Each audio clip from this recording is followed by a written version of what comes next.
Hello friends, good morning. Welcome to Arden studies. My name is Akash. आज की class में हम लोग डिस्कस करने वाले हैं blood relations. Though it's a very very easy topic, but a lot of students who are aspiring for competitive examinations like CAT, IPMAT, banking, SSC face a lot of problems due to the lack of proper approach. So basically इस particular topic में एक सही approach क्या होनी चाहिए वो approach मैं आपको बताने वाला हूं, और हम लोग पूरा एग्जॉस्टिव सेशन लेंगे, कॉम्प्रिहेंसिव सेशन लेंगे, यानी कि कंप्लीट पूरा का पूरा ब्लड रिलेशंस कवर करेंगे। पार्ट 1 में मैं आपको बेसिक्स बताऊंगा, प्लस एक टाइप के क्वेश्चंस जो कि पजल्स होते हैं वो मैं सॉल्व करूंगा। और इस वीडियो में लास्ट तक बने रहिएगा, क्योंकि इस वीडियो के अंत में एक बहुत ही महत्वपूर्ण अनाउंसमेंट मैं आप लोगों के लिए करने वाला हूं। For those of you who want to be really really fluent and confident in spoken English part, उसके लिए एक बहुत बढ़िया प्रोग्राम मैंने बनाया हुआ है, स्पीक अप इंडिया। उसके बारे में भी हम लोग बात करेंगे। तो चलिए गाइस, शुरुआत करते हैं blood relations part 1, the best and easiest explanation. क्या हो सकता है? Let's get started. सबसे पहले हम लोग देखेंगे फ्रेंड्स, टाइप्स ऑफ क्वेश्चंस क्या होते हैं। तो तीन टाइप के क्वेश्चंस बनते हैं, चौथे टाइप का क्वेश्चन आपको नहीं पूछा जाएगा। These are the three kind of questions that they normally ask in the competitive examinations. So the very first part is blood relation में पजल बेस्ड क्वेश्चंस होता है, दूसरा होता है पॉइंटिंग फॉर्म बेस्ड क्वेश्चंस, और तीसरा होता है कोडेड रिलेशन बेस्ड क्वेश्चंस। एक एक करके सारी चीजों को कवर करेंगे। दो पार्ट्स में ये पूरा का पूरा वीडियो सेशन ब्लड रिलेशन के ऊपर बनेगा। तो पहला जो होता है पजल बेस्ड क्वेश्चंस में 4 से 5 लोग होंगे, let's say A B C D E, and they will be आपस में रिलेटेड रहेंगे, उनके बीच में कुछ रक्त संबंध होगा। स्टेटमेंट किस तरीके से रहते हैं? A is the mother of B, B is the father of C, and so on. इस तरीके से स्टेटमेंट्स रहते हैं। And then the last they will ask a question.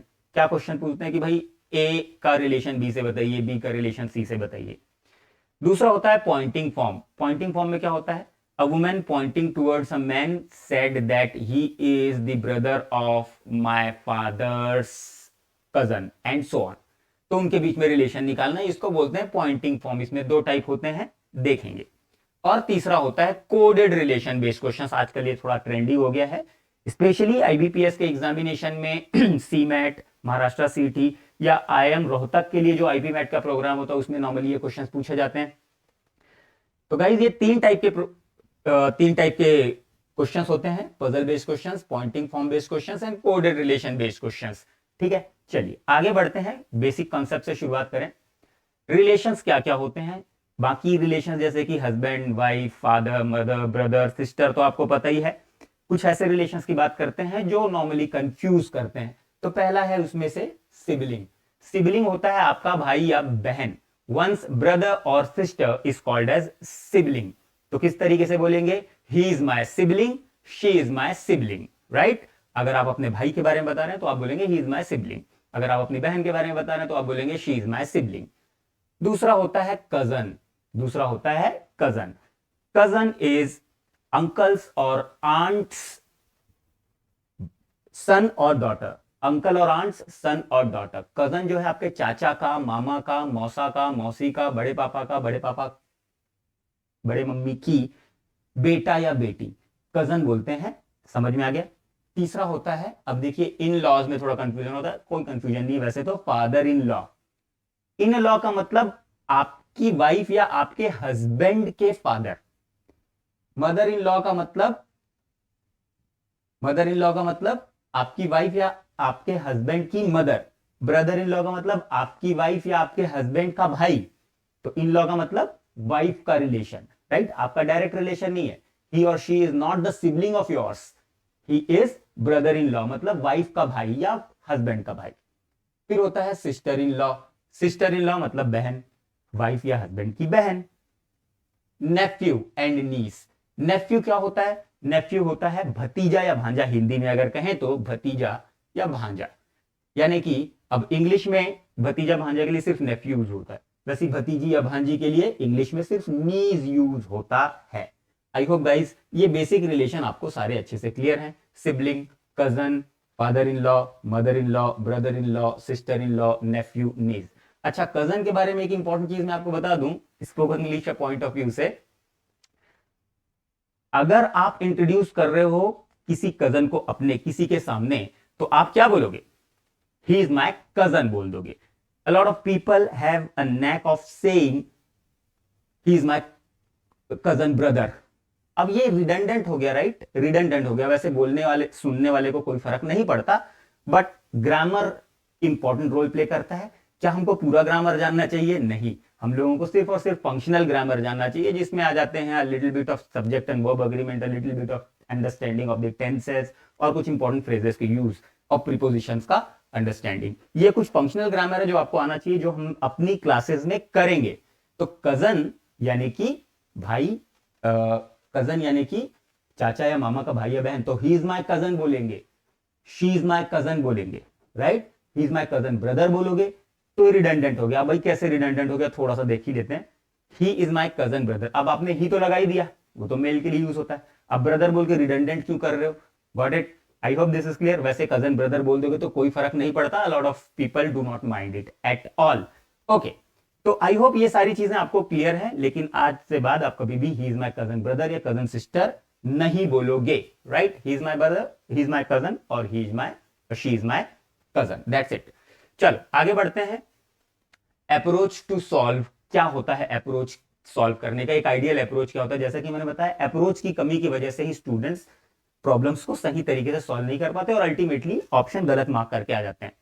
तो देखिए, जो अप्रोच होगा आइडियली वो होगा फैमिली ट्री का अप्रोच. फैमिली ट्री कैसे बनाना है, बहुत ही आसान तरीका मैं आपको बताऊंगा.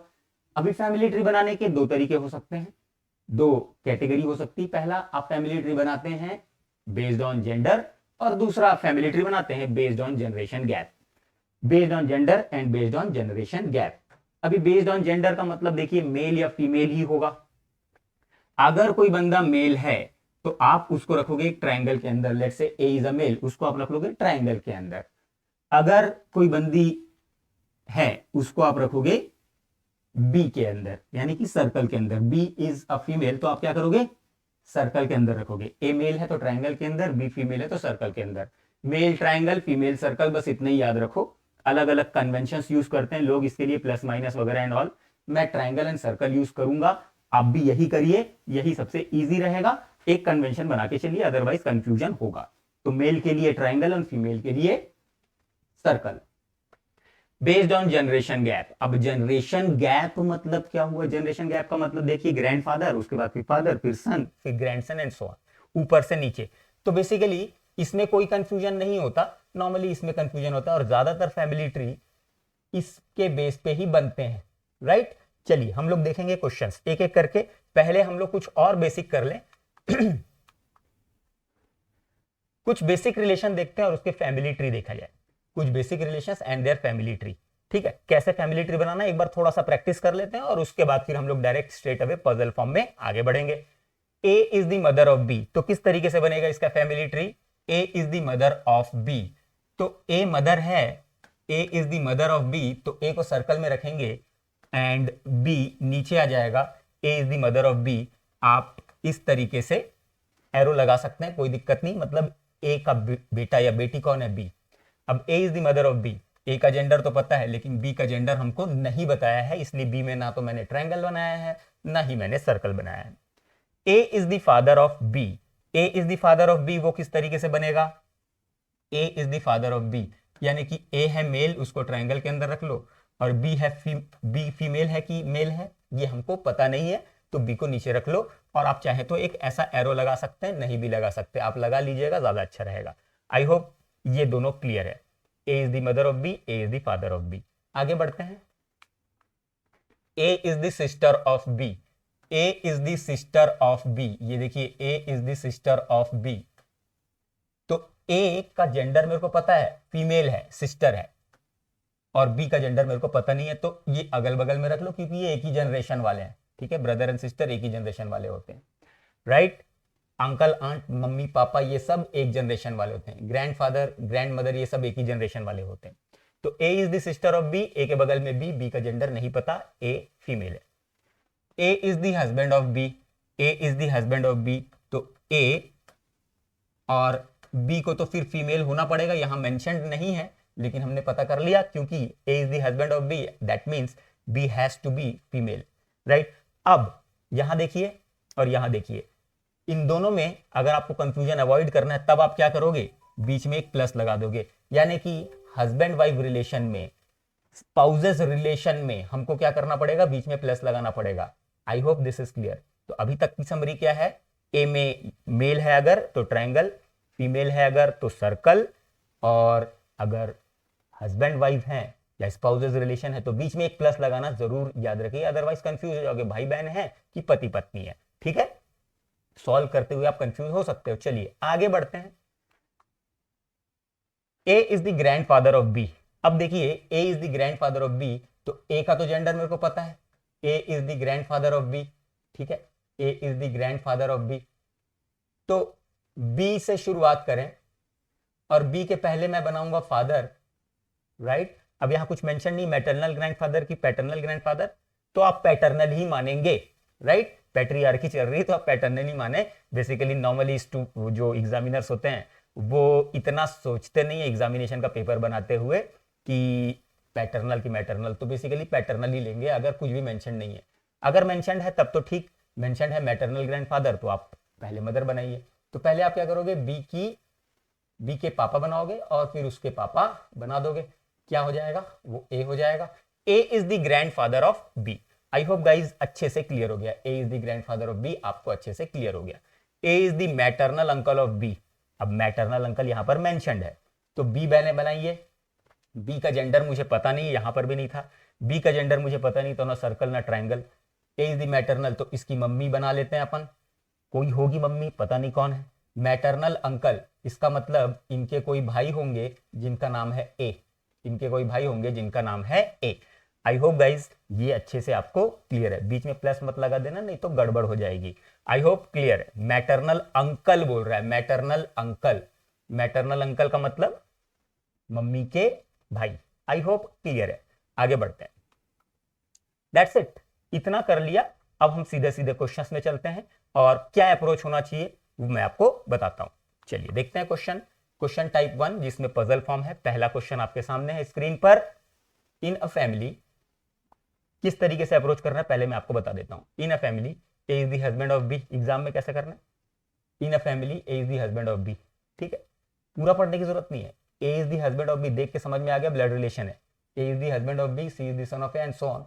आपको एक एक स्टेटमेंट पढ़ते जाना है। चलिए पढ़ते हैं। A is the husband of B, तो मैंने बना लिया A is the husband of B, तो ए मेल है और बी फीमेल हो गई, बीच में प्लस लगा देंगे।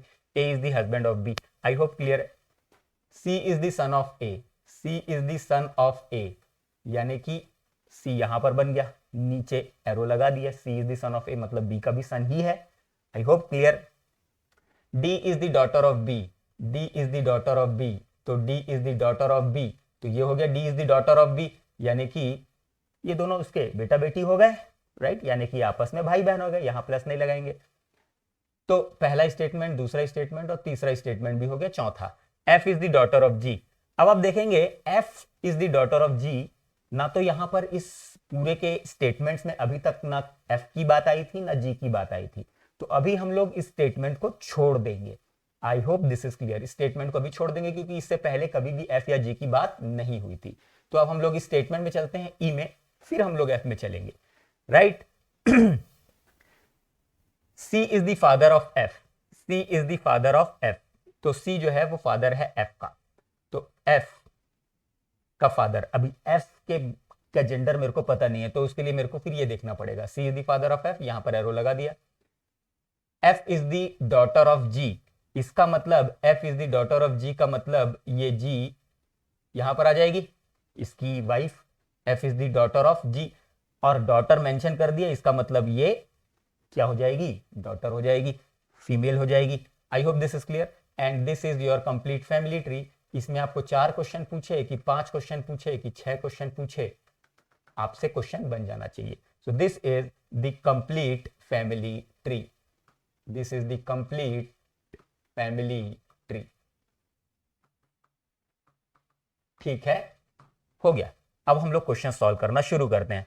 Question number 1, how is A related to F, how is A related to F. अब देखिए क्वेश्चन को सॉल्व करने का भी नहीं एक तरीका है, how is A related to F. तो आपको क्या करना है, अपने आप को एफ मानना है और ए की तरफ आगे बढ़ जाए। अपने आप को क्या मानोगे? एफ, और किसकी तरफ आगे बढ़ जाएंगे? ए की तरफ।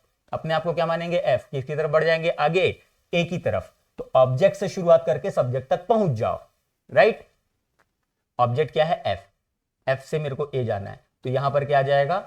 एफ, आप हो, आपके पापा, उसके पापा, यानी कि आपके पापा के पापा, यानी कि क्या हो गए? Grandfather. Grandfather, how is A related to F? A is the grandfather of F. I hope clear हो गया। ये मैंने अप्रोच क्वेश्चन वाला क्यों बताया? क्योंकि कई बार क्या करते हैं लोग, ए से एफ की ओर चले जाते हैं तो ग्रैंडसन पे टिक लगा के आ जाते हैं। तो ये छोटी सी मिस्टेक होती है जिसको आप अवॉइड करें। आप ऑब्जेक्ट से शुरुआत करें और सब्जेक्ट तक पहुंचे। How is C related to B? तो बी ऑब्जेक्ट है, बी पे पहुंच जाओ, और बी से सी में पहुंच जाओ। बी, बी की बेटी का भाई, यानी कि बी का बेटा, तो ये आ जाएगा son. I hope this is clear. अब तीसरा, how is G related to B? G related to B, हाँ तो बी से शुरुआत करेंगे और जी तक पहुंच जाएंगे। बी से शुरुआत कर लीजिए, जी तक पहुंच जाइए। बी का बेटा, बेटे की पत्नी, बेटे की पत्नी, बेटे की पत्नी मतलब बहू, बहू को क्या बोलते हैं? डॉटर इन लॉ, तो यहां पर आ जाएगा daughter in law. I hope guys बहुत अच्छे से आपको ये क्लियर हो गया। नहीं क्लियर हुआ, एक और एग्जाम्पल देखते हैं, उससे क्लियर हो जाएगा। अगर नहीं क्लियर हुआ तो प्लीज रिपीट करके देखिए। यही अप्रोच है पूरे के पूरे ब्लड रिलेशन के क्वेश्चंस को सॉल्व करने का। अब हम लोग बढ़ते हैं आगे नेक्स्ट क्वेश्चन में। इन अ फैमिली, पढ़ना स्टार्ट करें। B is the son of C but C is not the mother of B. B is the son of C, B is the son of C, तो B is the son of C but C is not the mother of B, यानी कि B is the son of C, B is the son of C का मतलब तो triangle आएगा। B is the son of C का मतलब तो triangle आएगा, ये ट्राइंगल बना लिया अपन ने। But C is not the mother of B, C is not the mother of B मतलब सी क्या है? फादर है, बट सी क्या है? फादर है। I hope this is clear. B is the son of C but C is not the mother of B. Next, A and C are married couples. A and C are married couples, तो A female होगी, ये भी done हो गया। A will be a female, ये भी done हो गया। आगे बढ़ते हैं।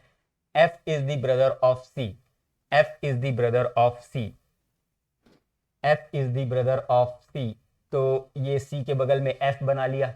F is the brother of C, right, ये भी हो गया। D is the brother of E. अब ये डी और ई तो हमारे पास कहीं है नहीं, तो रहने दो अभी इसको। D is the brother of E, आप चाहें तो अलग से बना सकते हैं लेकिन मत बनाइए। आगे बढ़ जाइए। E is the daughter of A, E is the daughter of A, तो E is the daughter of A. I hope clear है। E is the daughter of A, I hope clear है। तो ये ई और बी क्या हो गया? भाई बहन हो गया। चलिए आगे बढ़ते हैं। एक स्टेटमेंट छूट गया था, ये तो हो गया। D is the brother of E, D is the brother of E, D is the brother of B, तो ये भैया बन गया डी और ये बन गया आपका भाई। D is the brother of A, तो तीन बेटे बेटी हो गए, राइट। अब इसमें कई क्वेश्चन पूछ सकता है। पहला क्वेश्चन देखते हैं। How many children does A have? A के कितने बच्चे हैं? भाई तीन बच्चे हैं। ए के कितने बच्चे हैं? तीन, राइट। ए के एक दो तीन, दो बेटे बी और डी और एक बेटी E. Who is the mother of B? अभी बी से स्टार्ट करते हैं, बी से स्टार्ट करते हैं, तो बी के पापा की वाइफ, यानी कि बी के पापा की वाइफ होनी चाहिए A. Answer is A. I hope clear है। आगे बढ़ते हैं। How many male members are there in the family? कितने मेल मेंबर्स हैं फैमिली में? मेल मेंबर्स कितने हैं? देखें, ट्रायंगल काउंट करना है हमको। एक ट्रायंगल, दो ट्रायंगल, तीन ट्रायंगल और ये चार ट्रायंगल, तो basically answer is 4। Answer is 4। I hope guys बहुत अच्छे से ये पूरा का पूरा फंडा आपको क्लियर हो गया। क्लियर है। इसी फंडे से सारे क्वेश्चंस बनने वाले हैं, इसी बेसिक अप्रोच से सारे क्वेश्चंस बनने वाले हैं, चाहे वो पॉइंटिंग फॉर्म हो, चाहे वो पजल फॉर्म हो, चाहे वो कोडेड रिलेशन वाला फॉर्म हो। चलिए आगे बढ़ते हैं। अगला क्वेश्चन देखते हैं। In a family A is the brother of B, A is the brother of B. चलो, A is the brother of B. अभी बी मेल है कि फीमेल है आई डोंट नो, ये done. C is the father of A, C is the father of A, हाँ तो C is the father of A, ये C आ गया, ये सी आ गया, फादर है। ए का, तो एरो लगा दिया अपन ने, C is the father of A. चलिए आगे बढ़ते हैं। D is the brother of E, D is the brother of E, ये तो अनरिलेटेड दिख रहा है, अभी रहने देते हैं। E is the daughter of B, E is the daughter of B, चलो E is the daughter of B, ठीक, E is the daughter of B भी हो गया। अब D is the brother of E, D is the brother of E, D is the brother of E, तो ये brother हो गया।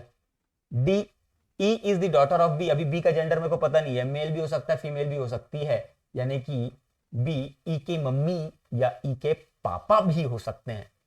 हो गया, सारी चीजें हो गई, ये भी हो गया, ये भी हो गया, यही आपका कंप्लीट फैमिली ट्री बन गया, यही आपका कंप्लीट फैमिली ट्री बन गया। अब इससे बेसिस पे आप कोई भी क्वेश्चन का जवाब दे सकते हैं। बी का जेंडर अगर पूछेगा तो cannot be determined, it can be male और अ फीमेल, दोनों तरीके से ऑप्शंस रहते हैं। What is the gender of B, male या फीमेल, मतलब एक ऑप्शन में मेल रहेगा, एक ऑप्शन में फीमेल रहेगा, और तीसरे ऑप्शन में रहेगा मेल और फीमेल बोथ, राइट, दोनों हो सकते हैं, मेल भी हो सकती है फीमेल भी हो सकते हैं, वन ऑफ मेल और फीमेल। दूसरा कैन नॉट बी डिटरमाइंड, अगर कोई आंसर फिक्स नहीं होता तो उसको हम बोल सकते हैं cannot be determined, right, either male और फीमेल। ओके, तो how is B related to D, अभी डी से बी की तरफ चल देंगे। डी की मम्मी या पापा यानी कि फादर और मदर, फादर और मदर, आई होप क्लियर है, फादर और mother. How is B related to D, तो डी के फादर भी हो सकते हैं, डी की मम्मी भी हो सकती है। Who is the uncle of D, D के अंकल, अब जो भी हो, ये फादर हो या मदर हो, लेकिन अंकल तो एक को ही होना पड़ेगा ना। आई होप अच्छे से आप लोगों को क्लियर हो गया। दो एग्जाम्पल और लेते हैं, पूरा क्रिस्टल क्लियर कर देते हैं, आज खत्म कर देते हैं हम, आज हम ब्लड रिलेशन को अच्छे से खत्म कर देते हैं। ये पहला पार्ट है, दूसरा पार्ट और आपका पूरा कॉन्फिडेंस आ जाएगा। एक टेस्ट ले लीजिएगा कहीं से भी, किसी भी मटेरियल से, राइट, और फिर आपका कॉन्फिडेंस बढ़ जाएगा। ब्लड रिलेशन को कोई भी क्वेश्चन कभी गलत नहीं होगा। याद रखिए, लॉजिकल रीजनिंग में शॉर्टकट नहीं होता, लॉजिकल रीजनिंग में कोई शॉर्टकट नहीं होता, लॉजिकल रीजनिंग में होता है अप्रोच। अगर आपका अप्रोच सही है तो आपसे क्वेश्चन जल्दी बन जाएगा, और वही शॉर्टकट है। आई होप गाइज बहुत अच्छे से आपको समझ में आ रहा है। आगे बढ़ते हैं। In a family B is the husband of P, okay, B is the husband of P, ये पी हो गया। बी इज द हस्बैंड मतलब प्लस लगेगा, बी इज द हस्बैंड। आगे बढ़ते हैं। Q is the only grandson of E, Q is the only grandson of E, only grandson, only is an important word. Who is the wife of D, Q is the only grandson of E, who is the wife of D. अभी मेरे को ना Q पता है, ना ई पता है, ना डी पता है, तो अभी इसको छोड़ते हैं, आगे बढ़ते हैं। रिलेटेड इंफॉर्मेशन को पहले सॉल्व करो। ई is the mother in law of P, mother in law of P, E is the mother in law of P, ये क्लियर हो गया। पी के हस्बैंड की mummy, E is the mother in law of P, ये भी हो गया, ये भी हो गया। अब बचा है ये, Q is the only grandson of E, Q is the only grandson of E, ये देखिए एक ही ग्रैंडसन हुआ, एक है, ओनली इंपॉर्टेंट वर्ड है। Who is the wife of D, अब यहां पर एक इंपॉर्टेंट कैच समझिए, ये लिखा हुआ एक important word who is the wife of D. तो अगर ये हु लिखा हुआ है तो ये ई को रिप्रेजेंट कर रहा है। हु किसको रिप्रेजेंट कर रहा है, who is a relative pronoun, किसको रिप्लेस कर रहा है, वो ई को रिप्रेजेंट कर रहा है। Who is a relative pronoun, E को रिप्रेजेंट कर रहा है, तो ई के बारे में बात कर रहा है। क्या कह रहा है, E is the wife of D. I hope clear है। तो हु जो है वो जस्ट इमीडिएट प्रीसीडिंग सब्जेक्ट को रिफर करता है, हु जो है इमीडिएट प्रीसीडिंग सब्जेक्ट को रिफर करता है। तो आप लिख सकते हैं who refers to the immediate preceding, immediately preceding subject, immediately preceding subject. I hope this is clear, right. लेकिन एंड जो है वो रिप्रेजेंट करता है फर्स्ट सब्जेक्ट को। ये थोड़ा सा कंसेप्ट आप समझ लिए, बहुत सारी जगहों पे आपको ये काम आएगा। And reference to first subject, L refers to first subject. I hope समझ में आ गया गाइज आप लोगों को। And represent the first subject, कहने का मतलब क्या, कहने का मतलब ये कि यहां पर अगर एंड होता तो वो क्यू के बारे में बात कर रहा होता, तो हम क्यू के बारे में बोलते, Q is the wife of D ऐसा बोलते। लेकिन लिखा क्या है यहां पर, हु, इसलिए वो इमीडिएटली प्रीसीडिंग सब्जेक्ट को रिफर करेगा। इमीडिएटली प्रीसीडिंग मतलब उससे जस्ट पहले वाला, राइट। फर्स्ट सब्जेक्ट मतलब जिसके बारे में सबसे पहले बात की गई है। ओके, तो E is the wife of D, E is the wife of D, Q is the only grandson of E, who is the wife of D, who is the wife of D, E is the wife of D, तो D बनाना पड़ेगा, इसका husband बनाना पड़ेगा, E is the wife of D, हाँ तो D को तो mail होना पड़ेगा। आई होप ये आपको अच्छे से क्लियर हो गई, यही फैमिली ट्री है, तीनों स्टेटमेंट्स हमारे कंप्लीट हो गए। पहला हुआ, दूसरे में देखा कि अनरिलेटेड इंफॉर्मेशन है, तो तीसरा रिलेटेड इंफॉर्मेशन था, उससे हिंट मिल गया unrelated information, and we have solved it. Question पढ़ते हैं, फिर से वही काम करेंगे, how is B related to D. हाँ तो आप डी से शुरुआत करें, डी से शुरुआत करें और कहां पहुंच जाएं, बी पे पहुंच जाएं। डी से शुरुआत करके कहां पहुंच जाओगे दोस्तों, बी पे। डी की बेटी, डी की बेटी,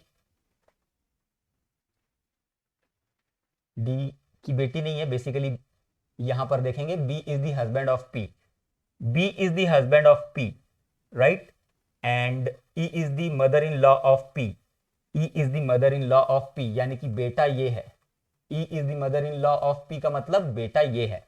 क्लियर, पढ़ लेते हैं, how is B related to D, तो डी से बी की तरफ चले जाओ, डी से बी की तरफ, तो सन आ जाएगा, answer is son. I hope this is clear. तो ये एरो लगाना भूलना नहीं है, एरो अगर नहीं लगाओ तो कई बार कंफ्यूज है, तो ये बेटा है कि बहू है। आई होप क्लियर है, ये एरो लगा लेंगे, इसमें कोई डाउट नहीं आना चाहिए। समझ में आ गया। अब देखिए, आप थोड़ी सी प्रैक्टिस करेंगे ना तो ऑटोमेटिकली वो इंटरनलाइज हो जाएगा। देखिए, पढ़ाना एक चीज, अच्छा पढ़ाना एक चीज, उसके बाद little bit of practice and direct testing. पढ़ाना, little bit of practice and direct testing, ताकि इंटरनलाइज हो जाए, प्रैक्टिस में इंटरनलाइज हो। बहुत ज्यादा प्रैक्टिस करने की जरूरत नहीं है। अगर आप कॉम्पिटिटिव एग्जाम्स को जल्दी से जल्दी क्रैक करना चाहते हो तो टीचर एक अच्छा ढूंढ लो पहले तो, क्योंकि टीचर क्लास में ही आधी से ज्यादा चीजें समझा देगा आपको, राइट, आधी से ज्यादा चीजें समझा देगा।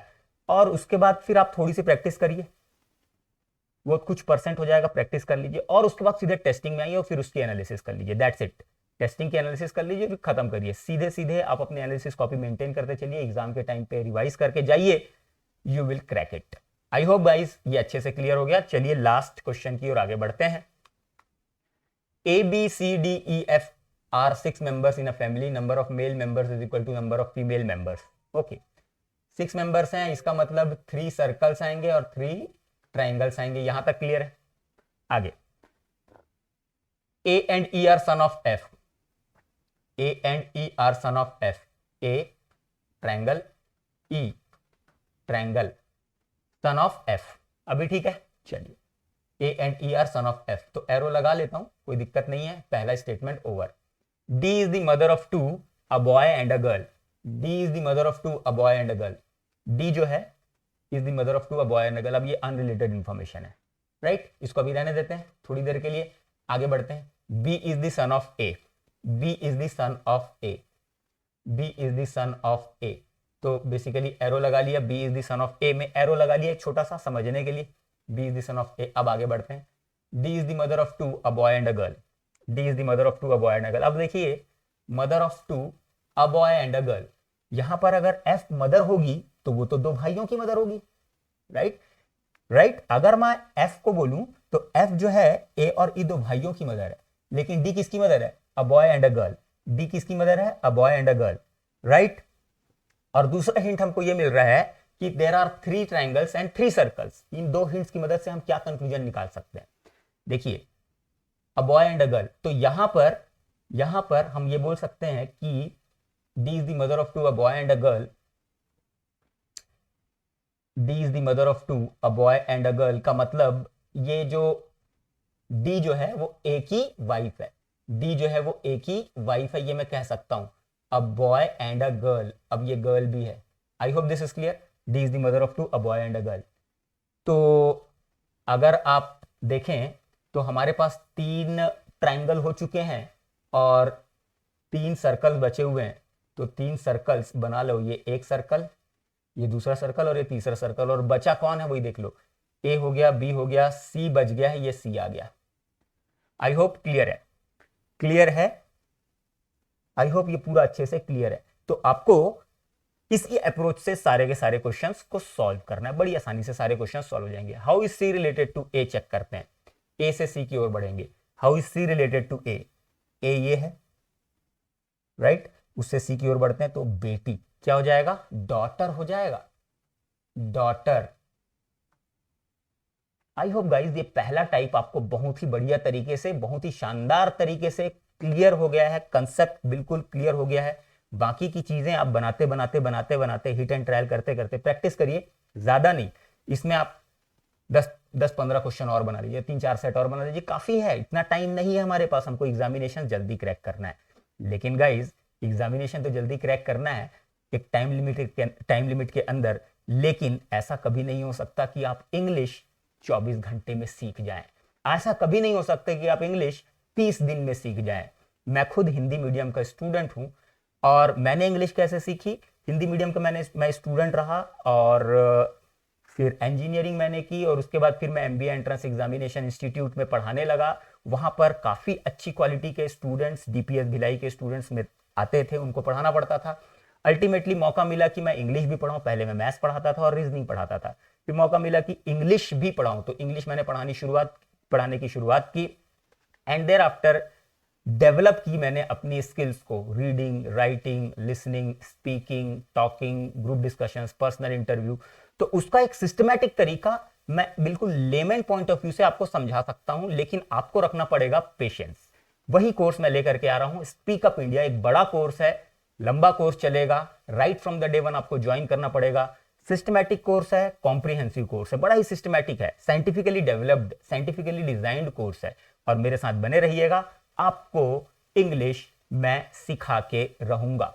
टाइम लिमिट क्या होनी चाहिए, कम से कम आपको मुझे देने पड़ेंगे 1 साल। 1 साल तक लगातार वीडियोज उसमें आएंगे बड़े ही सिस्टमैटिक ऑर्डर में, और मैं कुछ आप लोगों को असाइनमेंट दूंगा।